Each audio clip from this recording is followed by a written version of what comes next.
वैतागला संतापला औरंगजेब आपल्या सगळ्या सरदारांची बैठक बोलावली. क्या किया जाए? 1 साल बीत गया, ना कोई किला ले सके, ना उस स्तंभा को शिकस्त दे सके. क्या किया जाए? कुनीतरी सर म्हणला, हुजूर इन मरहट्टों की जान है उनके गड़किलों में, पहले गड़किले लेते हैं.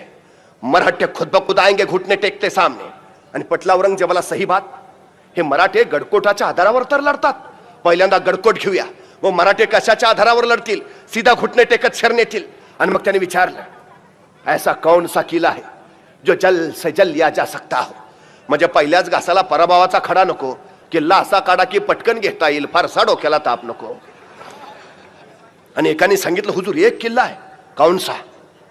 हुजूर नाशिक जिल्ह्यातला, दिंडोरी तालुक्यातला, वणीपासून अवघ्या काही मैला असलेला. हुजूर प्रभू श्री रामचंद्र तिथं विश्रांतीसाठी जायचंय, त्यांची सेज तिथं, मग त्या किल्ल्याचं नाव आहे रामसेज. हुजूर असा किल्ला है. मराठे कितने हैं? 300-350 होंगे हुजूर. शिबंदी ना हुजूर, बजमियत ना हुजूर, तोहफे बिल्कुल ना हुजूर. तो ठीक है, वही ले लेंगे. ठरला औरंगजेबाच. अवघे 350 मराठे असलेला, शिबंदी बजवत अजिबात नसलेला तो रामसेजचा किल्ला घ्यायचा. औरंगजेबाने विचारलं, तो कौन जाएगा? कौन लेगा रामसेज? आणि उभा राहिला शाबुद्दीन खां. हुजूर हम जाएंगे, हम लेंगे रामसेज. बहुत खूब. शाबुद्दीन कितने दिनों में लोगे किला? तसा शाबुद्दीन म्हणाला, हुजूर सकाळचा नाश्ता करून जातो, दुपारच्या जेवणाला किल्ला घेऊनच परत येतो. बहुत खूब. 20,000ची फौज दिली आणि निघाला शाबुद्दीन खान. बघता बघता रामसेजवर कोसळला. आता रामसेजवर आमचा किल्लेदार आहे रामाची पवार आणि सोबत सैन्य अवघे 300. आणि या 300 सैन्याशी झुंजायला 20,000चं सैन्य घेऊन बघता बघता शाबुद्दीन खान रामसेजला पोहोचला. रामसेजला वेडा पडला. प्रचंड मोठा सेना सगर येतोय. दुसरा कुणी असता तर म्हणला असता चलो भागो, डिपॉझिट पण राहणार नाही. पण हा रामाच्या हटला नाही, पळून जायचं नाव नाही.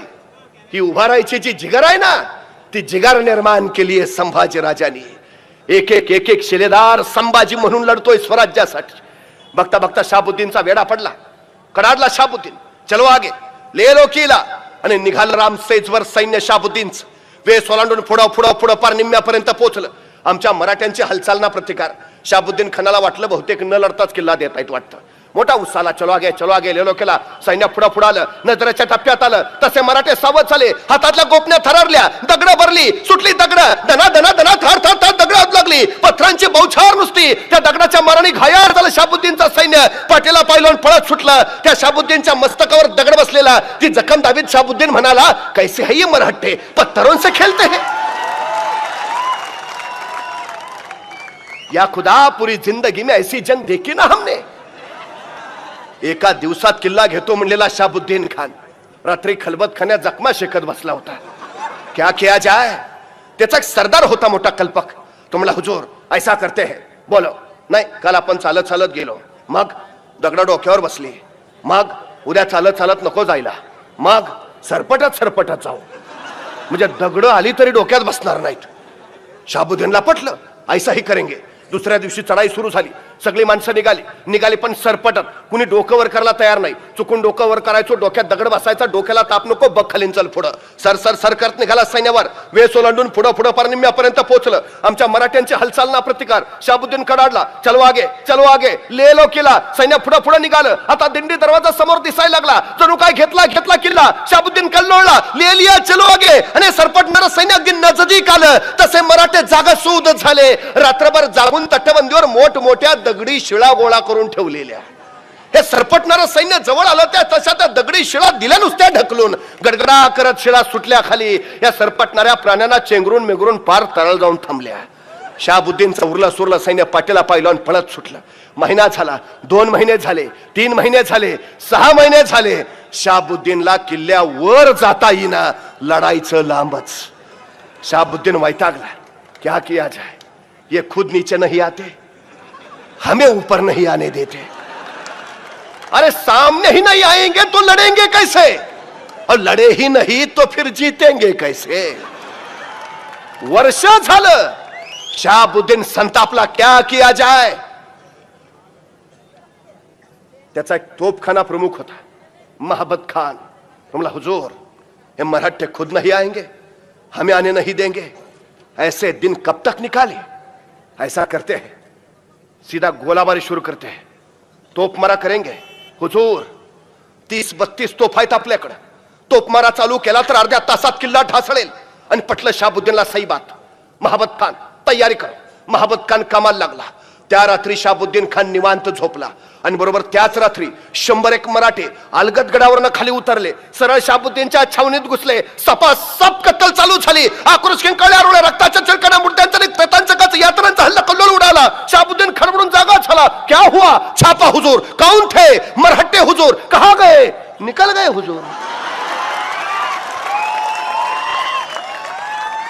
संतापला शाहबुद्दीन, सीधा हमारे डेरे पर छापा। ये मजाल महाबत खान, तोफे लगाओ अभी क्या अभी। आता रात्रीचे 2 वाजलेत आणि शाहबुद्दीन सांगतोय तोफे लगाओ अभी क्या अभी।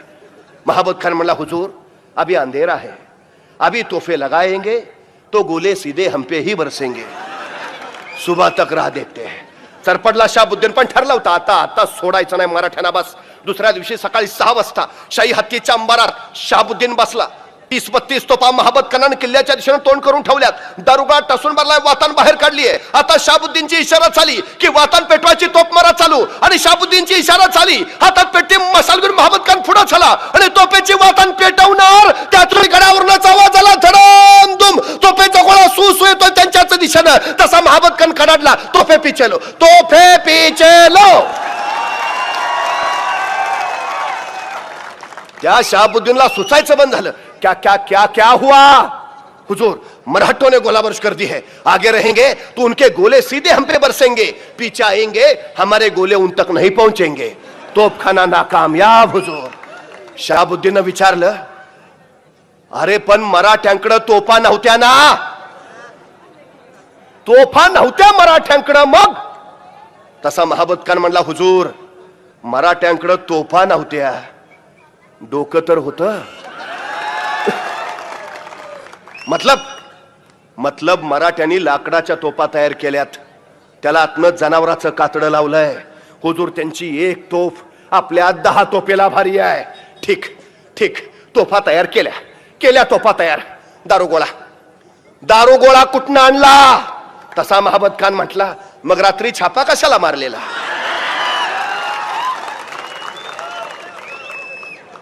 हा आपलाच दारुगोळा आहे हुजूर। मराठे परिस्थितीवर रडत नाही बसले, लढत बसले, हे सगळ्यात मोठं वैशिष्ट्य आहे। अत्यंत प्रतिकूल परिस्थितीला सुद्धा अनुकूल कसं करून घ्यावं हे छत्रपती संभाजी राजांकडनं शिकावं। वैतागला शाहबुद्दीन। 1.5 वर्ष झाली, 2 वर्ष झाली, 2.5 वर्ष झाली, त्या रामसेचा टवका उडाला नाही। 300 मराठे आणि तो रामाजी पवार चिवट जिद्दीचा, हट्टू कुठला? 2 वर्ष झाली, 2.5-3 वर्ष झाली। शेवटी औरंगजेबाचं शाहबुद्दीनला पत्र आलं, तुम्हारा एक दिन कितने सालों का होता है, आओ वापस। त्याला माघारी बोलवला। अब कौन जाएगा? उभा राहिला फतेह खान। हुजूर हम जाएंगे, हम लेंगे रामसेज। फतेह खान तुम्हारे नाम में ही फतेह है, बस हमें एक फतेह दे दो। जब से इस दक्खन में आए हैं तरस गए हैं एक फतेह के लिए। आणि खरं होता औरंगजेबाच 2.5 वर्ष तडपडत होता एका विजयासाठी। ज्याला संभाजी राजांच्या अंगावर पाठवू तो अंग चोरून पळत येई, नाहीतर मार खाऊन पडून राही। आता संभाजींच्या विरोधात लढायचं म्हटलं तर मोगलांना कापरं भरत होतं। एखादा सरदारला सांगितलं जा लढ तर पाठीमागं पळून जात होता, तयार नव्हता कुणी। का? मोगलांची धारणाच अशी झाली होती, अरे तो संभाजी फक्त जिंकण्यासाठी जन्माला आलाय आणि मोगल फक्त हरण्यासाठी आणि मरण्यासाठी तयार झालाय। कुणी तयार नाही हो संभाजी राजांच्या विरोधात। औरंगजेबाला माहिती आहे पराभव पहिल्यांदा रणात होत नाही, पराभव पहिल्यांदा मनात होतो। जी माणसं मनानं पराभूत असतात रणात जिंकू शकत नाहीत, आणि जी माणसं मनानं जिंकलेली असतात रणात पराभूतच होऊ शकत नाहीत. संभाजीराजांनी मोगलांचा मनात पराभव तर केलाच होता, पण रणातही तो रोज होत होता. या मोगली सैन्याचा आत्मविश्वास वाढवायची गरज होती आणि म्हणून त्याला एक विजय हवा होता, एक छोटासा विजय. आणि म्हणून तर त्यांनी छोटासा किल्ला निवडला, रामसेज, जल से जल लिया जाए. पण दुर्दैव, हा छोटासा रामसेज सुद्धा 300 मराठ्यांनी त्याला मिळू नाही दिला. विजयाचा एक उन्माद पुढच्या कैक लढतींसाठी प्रेरणा देणारा ठरतो. म्हणून औरंगजेब सांगतोय, फतेह खान, बस एक फतेह दे दो, एक फतेह. आणि फतेह खान आला, रामसेजला परत वेढा टाकून बसला. 3 वर्ष झाली, 3.5 वर्ष झाली, टकरा घेत राहिला फक्त. पण रामाजी पवार त्याचे मनसुबे यशस्वी होऊ देना. फतेह खान संतापला. 4 वर्ष झाली, रामसेज अजिंक्यच राहिला. फतेह खानला काही कळेना, क्या किया जाए. शेवटी त्या फतेह खाननं सगळ्या सरदारांची बैठक बसवली. क्या किया जाए. आता अशी एखादी बैठक बसली की हमकाच त्याच्यात एखादं तिरकं असतं, ते तिसरंच काहीतरी काढतो. म्हणजे मी कायम सांगतो, एखाद्या गावाचा विकास करायचा असेल, समाजाचा विकास करायचा असेल, 4 गोष्टी फार महत्वाच्या. पहिली गोष्ट, ज्याच्याकडे पैसा आहे त्यांनी पैसा द्यावा. दुसरी गोष्ट, ज्याच्याकडे वेळ आहे त्यांनी वेळ द्यावा. तिसरी गोष्ट, ज्याच्याकडे कष्ट आहे त्यांनी कष्ट द्यावे. आणि चौथी गोष्ट, ज्याच्याकडे तिन्हीपैकी काहीच नाही त्यांनी किमान गप राहावे. अडचण पहिल्या तिघांची नसते, वळवळ ज्याच्याकडे काय नाही त्याची जास्त. चळवळ मोडीत काढायला कायम पुढं हे. आणि असतातच हे तिरके आहे. या फतेह खानने विचारलं, क्या किया जाए. नेमकं तिरकं उठलं. हुजूर ऐसा करते हैं. बोलो हुजूर, इस किले के सामने हम नया किला उभारते हैं. डोक्याला तापच नको त्यांचा किल्ला घ्यायचा, आपला आपण नवाज बांधू ना. कुणी उद्योग सांगितलाय.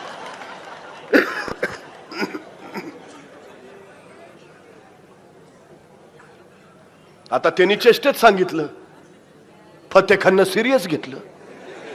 सही बात बोला तू, ऐसा ही करेंगे. पण फतेह खानच्या डोक्यात चक्र वेगळं. त्याला माहिती आहे, हे वर येऊ देईनात, लढायला पुढे येईनात. तोपमारा केला तर तळातून किल्ल्यावर तोपमारा होईना. मग काय करावं लागेल.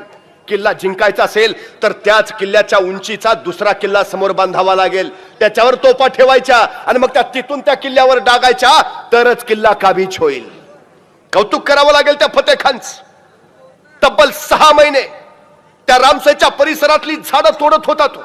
आणि त्या तोडलेल्या झाडापासून रामसेज किल्ल्याच्या उंची इतका, त्या किल्ल्याच्या समोर त्याने एक लाकडी दमदमा उभा केला, ज्याच्यावर 50 तोफा ठेवता येईल आणि 500 सैन्य आरामात उभा राहू शकेल. 6 महिने काम चाललेलं. मराठे बघतायत, चालू द्या.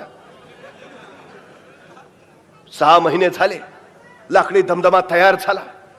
तोफा सुद्धा त्याच्यावर नेऊन ठेवल्या. फतेह खाननं सगळी तयारी झाल्याची खात्री केली. आता उद्या सकाळी सैनिक वर जातील आणि किल्ल्यावर तोफमारा चालू करतील. किल्ला काबीज. त्या रात्री फतेह खान निवांत झोपला आणि बरोबर त्याच रात्री 101 मराठे परत गडखा उतरून खाली आले. सरळ फतेह खानच्या छावणीत घुसले. सपासप कत्तल चालू झाली. आक्रोश किंकाळल्या रोळ्या. फतेह खान कडमडून जागा झाला. क्या हुआ. छापा हुजूर. कौन थे. मराठे हुजूर. कहां गए.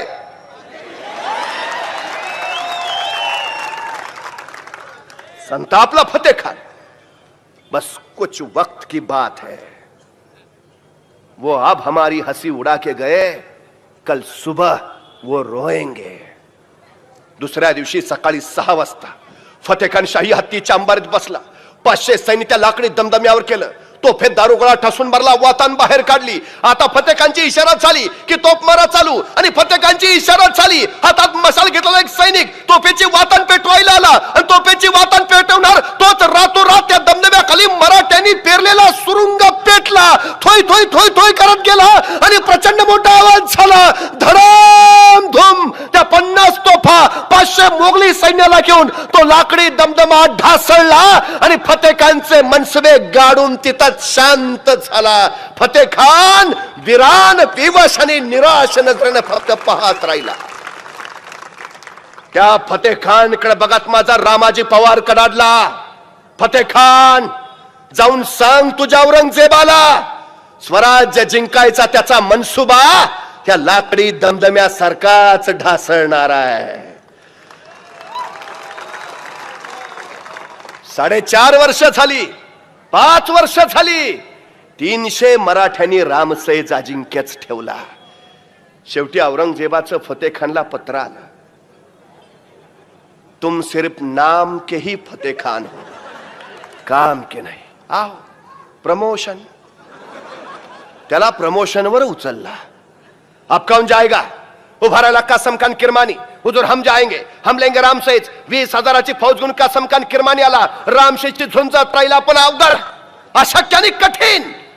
रामाजी आणि त्याच्या सैनिकांनी त्याचाही खुर्दा उडवला. तब्बल 5.5 वर्ष रामसेज अजिंक्यच राहिला. माझे शिवाजी महाराज सांगायचे, माझा एक किल्ला माझ्या मावळ्यांनी 1 वर्ष लढवला तर माझे सगळे किल्ले घ्यायला औरंगजेबाला 360 वर्ष लागतील. अरे पण माझ्या संभाजी राजांनी रामसेज नावाचा एकच किल्ला 5.5 वर्ष लढवला. मग 5.5 गुणिले 360, औरंगजेबाला सगळे किल्ले घ्यायला किती वर्ष लागतील? हे शौर्य कुणाचं? हे धैर्य कुणाचं? हा पराक्रम कुणाचा? हे धाडस कुणाचं? हे साहस कुणाचं? माझ्या सर्जा संभाजींचं.